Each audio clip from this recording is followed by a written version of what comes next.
इस सेशन में हम लोग क्या करेंगे, हमको एक ER डायग्राम गिवन है और कहा जा रहा है कि इस ER डायग्राम को टेबुलर फॉर्म में कन्वर्ट कर दो और ये बताओ कि कितनी मिनिमम नंबर ऑफ टेबल्स में ये कन्वर्जन पॉसिबल है। ओके, तो अगर ये ER डायग्राम देखें तो ये मेनी टू मेनी रिलेशनशिप को शो कर रहा है। ओके, अब यहां पर 3 केस बन सकते हैं, या तो पार्शियल पार्टिसिपेशन दोनों साइड हो। ओके, तो कितनी नंबर ऑफ टेबल लगेंगी, अगर टोटल पार्टिसिपेशन हो लेकिन सिर्फ एक साइड हो, एक साइड पार्शियल पार्टिसिपेशन हो। ओके, तो कितनी टेबल लगेंगी, और अगर दोनों साइड टोटल पार्टिसिपेशन हो तो कितनी टेबल लगेंगी।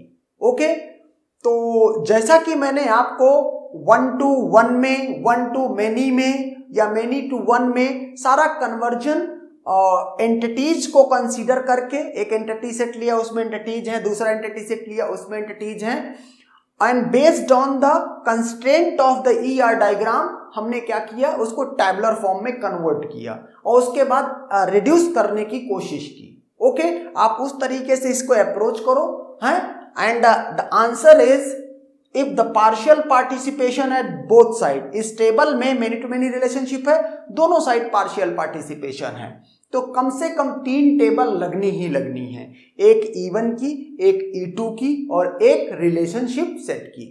रिलेशनशिप सेट की जो प्राइमरी की होगी, ये दोनों एंटिटी सेट का जो प्राइमरी की होंगी उनकी यूनियन जब करेंगे तो जितने ट्रिब्यूट उसमें आएंगे वो रिलेशनशिप सेट का प्राइमरी की होगा। अगर 3 इस रिलेशनशिप में सेट में एंटिटी पार्टिसिपेट कर रही होती तो तीनों की प्राइमरी की मिलकर के R की प्राइमरी की बनती। तो इसका आंसर है 3। If total participation at E1 side और E2 side only, okay, not both. अगर ये सिनेरियो है तो कितना लगेगा, तो आप एक साइड टोटल पार्टिसिपेशन कर लो, सिर्फ 2 टेबल में काम हो जाएगा। इसका मतलब जो E1, R और E2 3 टेबल बनी थी, इनमें से R किसी के साथ तो मर्ज कर रहा है।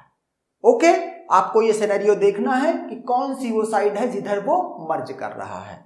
चलो next, if total participation at both side, अगर टोटल पार्टिसिपेशन इधर भी है और इधर भी है, in that case only 1 table would be needed to convert this ER diagram to tabular form. Okay, and that's done.